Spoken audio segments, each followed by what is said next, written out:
The HFY hunting pack descended through New Haven's atmosphere under cover darkness, their sleek ships cutting through the night sky like silent daggers. Pack leader Vexthar pressed his massive clawed hand against the ship's viewing screen, studying the thermal readings of the human settlement below. The colony spread across a valley floor like glowing dots, scattered buildings, heat signatures moving in predictable patterns. No advanced defenses visible anywhere. Soft mammals, growled his second-in-command, Crixtal, his yellow eyes gleaming with anticipation.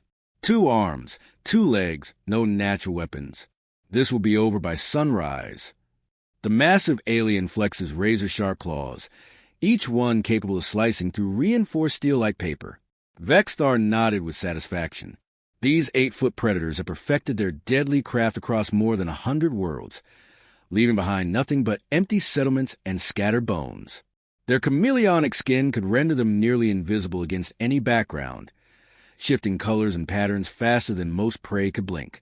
Their enhanced senses could track a single target across entire continents, picking up scent trails days old and heartbeats from miles away. The HFY had never met their match. Every species they encountered followed the same predictable pattern: panic, scattered running, desperate hiding, and finally, inevitable death. These humans would be no different. Down in New Haven Colony, David Miller pulled his jacket tighter against the cold night air as he made his rounds along the perimeter fence. The settlement security chief moved with practiced efficiency, checking each sensor post and guard station. Something felt wrong about this particular night, though he couldn't quite put his finger on what it was. The air seemed too still, too quiet, as if the planet itself was holding its breath. David had been a Marine for 12 years before joining the Colonial Settlement Program. He'd seen action on 3 different worlds and had developed an instinct for danger that had kept him alive when younger, less experienced soldiers hadn't made a home.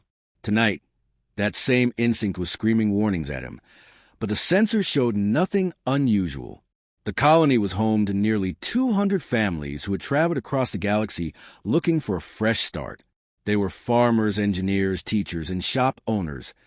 Good people who had left everything behind for the promise of open land and clean air. Most had never held a weapon in their lives.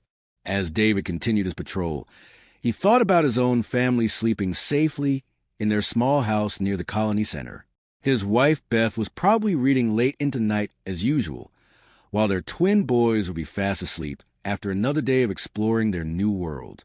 This was supposed to be paradise, a chance to build something better than what they'd left behind on overcrowded Earth. The first guard post was quiet, Tommy Williams giving him a tired wave from inside the small shelter. The young man had volunteered for night duty to help support his new bride and baby on the way. David chatted with him briefly about the weather forecast before moving on to the next checkpoint. At Guard Post 7, he found Jerry Thompson slumped over his desk, snoring softly. David gently shook the older man awake, reminding him that staying alert could mean the difference between life and death out here on the frontier. Jerry apologized sheepishly, promising to stay focused for the rest of his shift. The wind picked up as David walked between the outer buildings, causing the settlement's solar panels to creak and groan. Normal sounds, familiar sounds, but underneath them, his trained ears detected something else, a subtle wrongness in the night's rhythm that made the hair on his neck stand up. Above the colony, Vexthar gave the signal to his hunting pack. The 4 ships separated, each taking a different approach vector to surround the settlement. They would strike from multiple directions simultaneously, creating chaos and preventing any organized resistance. It was a proven tactic that had worked flawlessly for centuries. David was just turning the corner near Sector 7 when the attacks began. The first scream cut through the night air like a knife, high-pitched and filled with terror. It came from the direction of the outer farmhouses, where the Morrison family lived with their 3 young children. Without hesitation, David grabbed his radio and hit the emergency alert button. All units. We have contact in Sector 7. This is not a drill. Everyone to battle stations now. His Marine training kicked in automatically as he sprinted toward the sound of gunfire and screams, knowing that whatever was happening, the people in New Haven were about to face their greatest test. The hunt had begun, but this time, the HFY would discover they weren't dealing with ordinary prey. By dawn, the nightmare was over, But New Haven would never be the same. 3 colonists were dead: Bill Morrison, Janet Lee, and old Frank Rodriguez, who had tried to defend the community center with nothing but a farming tool. But lying in the settlement's main square was something that shocked everyone, including the attackers themselves. The massive corpse of a Kethvar hunter, its chameleonic skin now a dull gray in death. This was something that hadn't happened in their last 50 hunts across the galaxy. Dr. Kate Thompson worked frantically in the colony's small medical center, treating laser burns on 2 survivors who had been caught in the creature's energy weapon blasts. Her hands moved steadily as she applied synthetic skin patches to Robert Chen's shoulder and cleaned the deep claw marks across Lisa Walker's arm. They move in groups, she reported to the emergency council that had gathered around her treatment table. Coordinated attacks from multiple directions. But here's the strange part. When Lisa's team was hit near the water treatment plant, 3 other human groups responded within minutes. I've never seen anything like their communication network. Mike Harrison, the colony administrator, stood near the window studying the defensive positions that David had somehow managed to establish during the chaotic night. The former corporate manager looked exhausted, his usually neat appearance disheveled from hours of coordinating evacuations and supply distribution. "They're not running," he said quietly, more to himself than anyone else. "Every report I've read about these attacks says the same thing. People panic, scatter, try to hide or escape. But our people—" He gestured toward the main street where colonists were already building barricades and organizing patrol schedules. "They're digging in for a fight." Outside the medical center, David moved between the hastily constructed defensive positions, checking ammunition supplies, and reassigning personnel based on what they had learned during the night. The Marine veteran had transformed overnight from a security chief into a military commander, and the colonists had followed his lead without question. Meanwhile, hidden in the rocky hills surrounding New Haven, Vextar licked his wounds in growing frustration. The deep gash across his left shoulder burned with every movement, a reminder of how close he had come to joining his fallen pack member. The humans had crude projectile weapons, simple firearms that should have been no match for Kethvar armor and speed. But somehow, their aim was unnaturally precise, and worse, they seemed to anticipate the hunter's stealth approaches. Pack leader Crixtal reported, limping back to their temporary camp with news from the morning reconnaissance. They've organized patrols in overlapping patterns. No single area is left unguarded for more than a few minutes. And there's something else. The second-in-command paused, clearly struggling with what he had observed. "Speak," Vexar commanded. "They're singing." The Kethvar pack leader's yellow eyes narrowed. "What do you mean, singing?"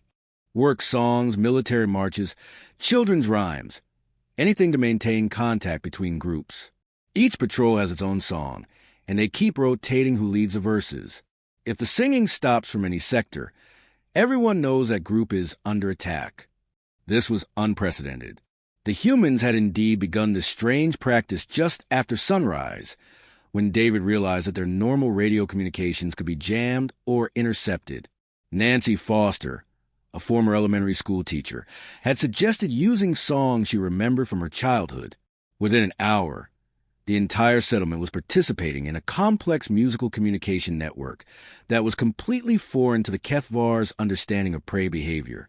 Over in the meadow, in the sand, in the sun, came the voices from Sector 3, followed immediately by Sector 4's response.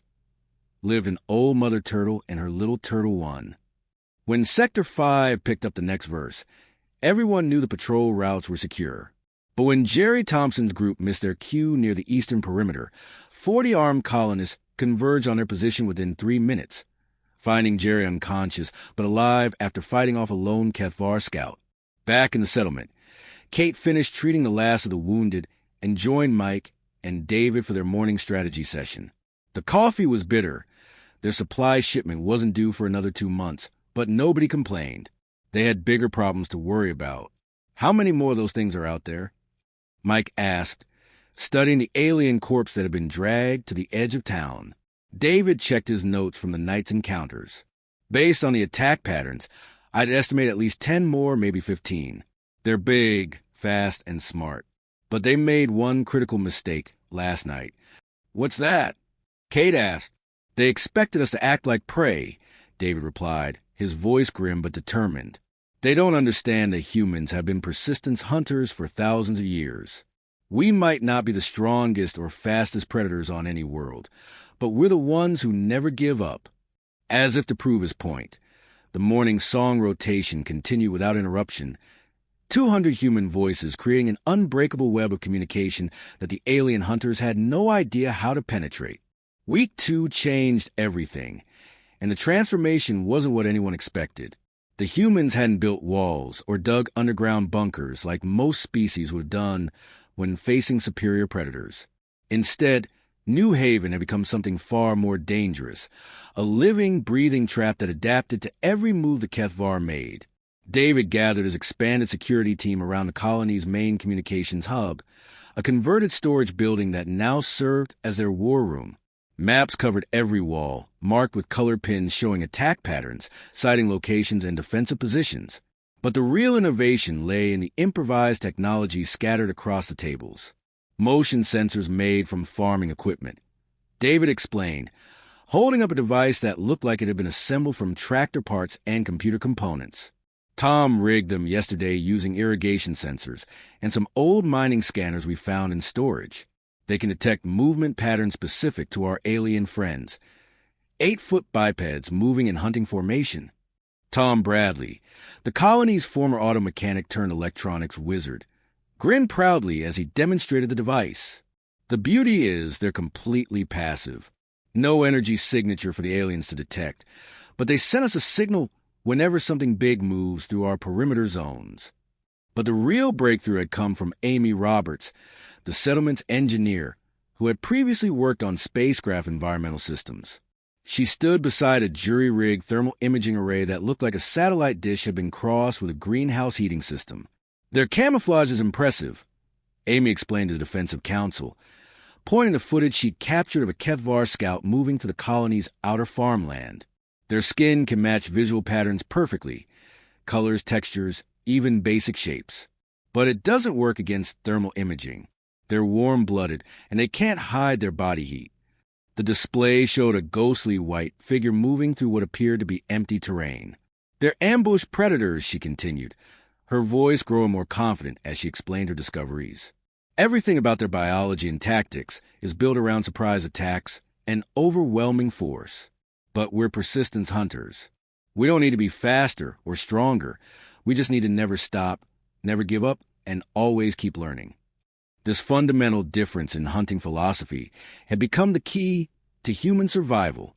While the Kethvar expected quick, decisive battles, the humans were prepared to fight a war of endurance that could last months or even years. The colony's work shifts had been completely reorganized around constant vigilance. Nancy Foster coordinated the scheduling with military precision, ensuring that trained fighters, technical specialists, and support personnel were always on duty. When one team needed rest, another seamlessly took their place.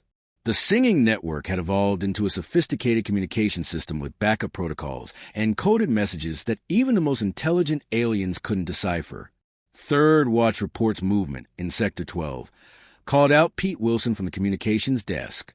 Thermal signatures suggest 2 hostiles approaching the eastern water treatment facility. Within seconds, response teams were moving into position, while backup units prepared to reinforce them. The humans had learned to think several moves ahead, anticipating not just where the aliens would attack, but how they would likely retreat and regroup afterward. Hidden in the hills above the settlement, Vextar found himself facing an impossible situation that challenged everything he understood about hunting and prey relationships.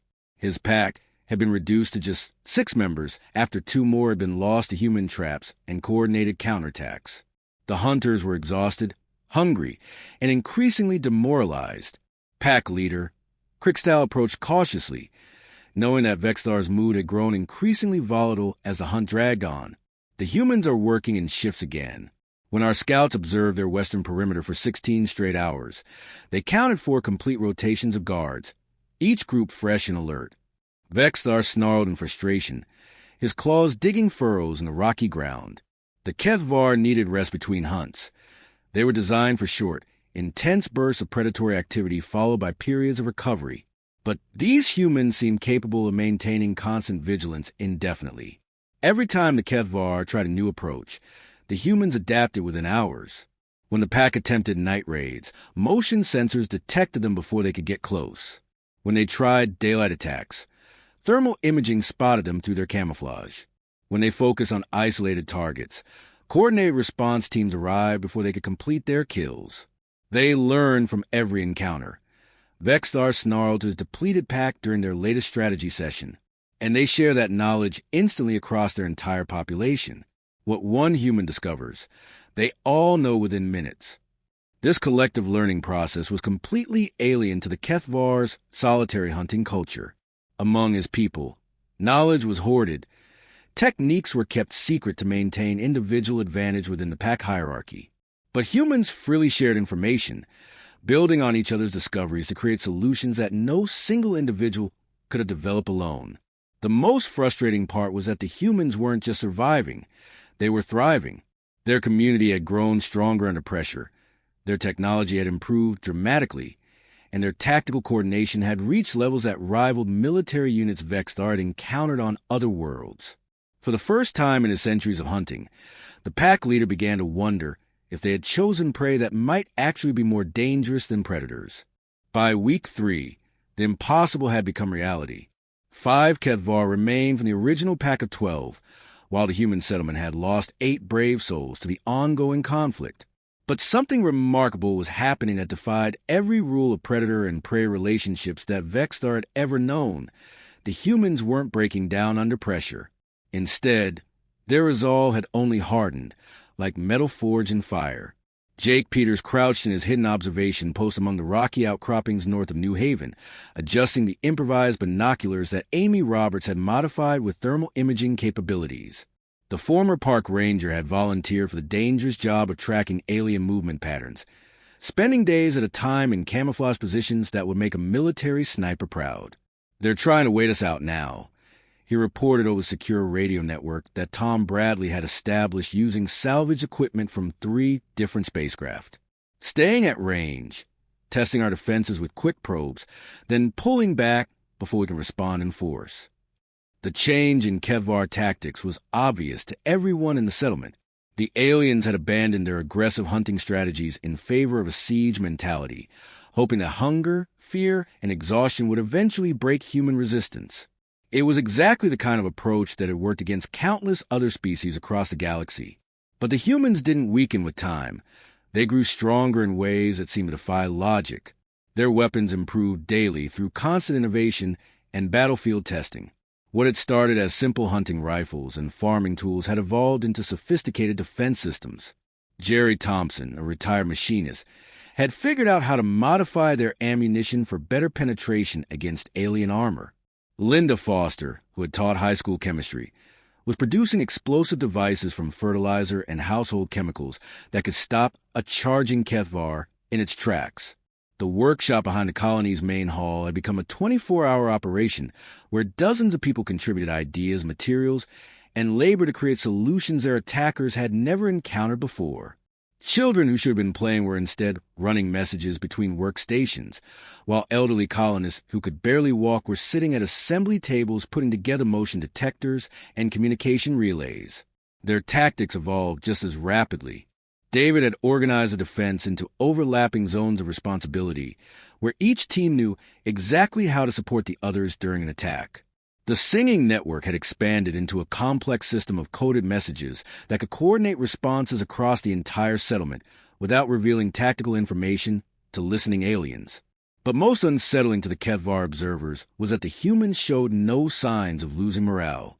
Other species would have begun arguing among themselves by now, splitting into factions, maybe even attempting to negotiate surrender. Instead, New Haven had become more unified than ever before. The evening community meetings had transformed into tactical planning sessions where everyone contributed observations and suggestions. Children drew pictures of alien movement patterns they had noticed. Elderly residents shared stories of similar challenges they had faced in their younger years. Even the colony's small group of teenagers had formed their own intelligence gathering unit, using their knowledge of local terrain to establish hidden observation posts throughout the surrounding hills. "We lost the Peterson family yesterday," announced Dr. Kate Thompson during the evening briefing, her voice steady despite the weight of treating casualties for 3 straight weeks. But their sacrifice gave us vital information about alien energy weapon capabilities that we're already using to improve our shielding. This was perhaps the most alien concept to the watching Kethvar, humans who could find strength in tragedy, who could turn every loss into a lesson that made the community more dangerous to its enemies. High above the settlement, Krixtal approached his pack leader during what had become their 4th sleepless night in a row. The alien superior senses, which had always been an advantage, were now working against them as the constant human activity made rest impossible. "Pack leader," he whispered, his voice barely audible even to enhance Kethvar hearing. "Perhaps we should consider—" "We are Kethvar," Vexthar roared, loud enough to wake sleeping members of his depleted pack. "We do not retreat from prey. We are the apex hunters of this galaxy. We do not run from soft mammals." But even as he spoke the words, Vexthar felt them ringing hollow. As he watched the human settlement maintain its synchronized patrols through another night, heard their constant communication flowing like the heartbeat of some vast organism, witnessed their unbreakable coordination that had only grown stronger under 3 weeks of continuous pressure, a terrible thought began to form in his mind. The humans moved with the patience of born hunters. They shared information like a pack species that had evolved for cooperation rather than competition. They showed the kind of relentless persistence that could track prey across continents and never give up until the hunt was complete. What if these soft, bipedal mammals weren't prey at all? What if the Kethvar had made the ultimate hunting mistake, attacking a species that was actually a more successful predator than they were? The thought was so disturbing that Vexthar quickly pushed it away, but it lingered in his mind like a persistent itch that couldn't be scratched. For the first time in his long hunting career, he began to wonder who was really hunting whom in the darkness surrounding New Haven.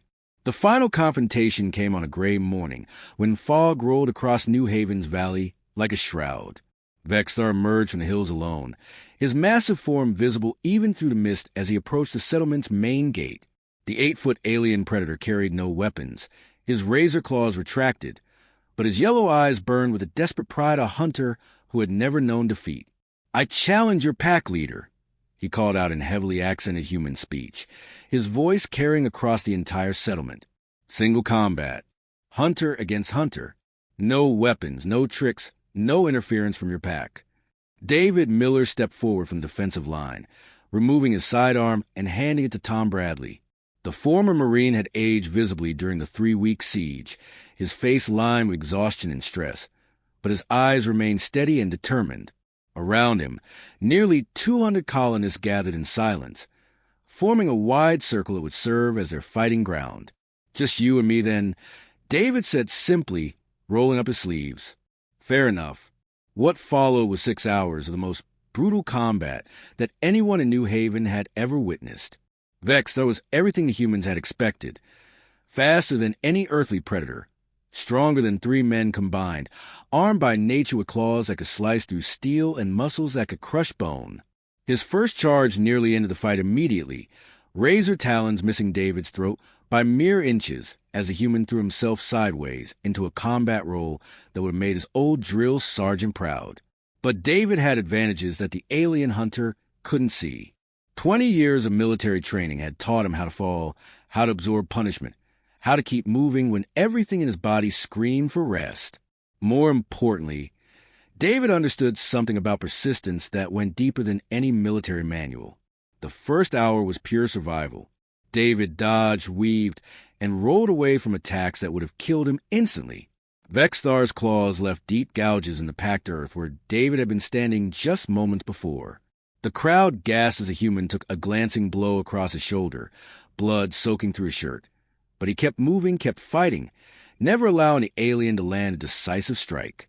By the second hour, something started to change. Vexthar's attacks were still lightning fast, but David was beginning to anticipate them. Every missed strike taught him something new about his opponent's patterns and preferences. When the alien favored his left claw for overhead strikes, David was ready. When Vexthar tried to use a superior reach for grappling, David slipped away like water. The third hour brought the first signs that this fight might not end the way either combatant had expected. Vexthor was breathing harder now, his perfect alien physiology starting to show the strain of constant exertion. David, meanwhile, had settled into the steady rhythm of endurance that had carried his ancestors across continents and through millennia of successful hunts. Hourful was when David began his counterattack, not with sudden bursts of violence, but with the patient application of accumulated damage. A strike to the knee joint that would slow the alien's charge. A blow to the ribs that would make breathing more difficult. Small wounds that individually meant nothing, but collectively began to add up like compound interest. During the 5th hour, something profound happened that changed everything. Vexthor began to understand, with growing horror, that the human didn't need to win quickly. David just needed to not lose. And humans, as the alien hunter was discovering far too late, had evolved to outlast anything that walked, crawled, or flew. The realization hit Vexthor like a physical blow. This wasn't a contest of strength or speed. It was a test of endurance, and he was fighting a species that had spent millions of years perfecting the art of persistence hunting. On Earth's ancient plains, humans had literally run their prey to death, following herds for days until exhaustion made the kill inevitable. When both warriors finally collapsed from exhaustion as the sun reached its peak, Vexthor found himself staring into David's eyes and seeing something that changed his understanding of a universe forever. It wasn't the wild desperation of cornered prey, nor the savage fury of an apex predator. Instead, he saw the calm, patient certainty of a natural hunter who knew that time was always on his side. "Your species," Vexthor gasped, his chest heaving as he struggled for breath. "Your persistence hunters." David nodded, still breathing hard, but nowhere near the point of complete exhaustion that had claimed his opponent. "We ran down mammoths on Earth," he said quietly. "Creatures 10 times our size, faster and stronger than us. But we can run down anything, given enough time. That's what humans do. We never stop, we never give up, and we never quit learning." That night, as New Haven's residents tended to their battered security chief and celebrated their impossible victory, the remaining 4 Kevvar gathered their fallen leader and departed without another word. For the first time in their species' long history as galactic apex predators, they had encountered something rarer than worthy prey or even dangerous opponents. They had met their equals in the ancient art of the hunt and discovered that the soft mammals they had dismissed as easy prey were actually more successful predators than they could ever hope to be. The humans watched the alien ships disappear into the star-filled sky, then calmly returned to their patrols. There was still work to do, and humans never stopped working.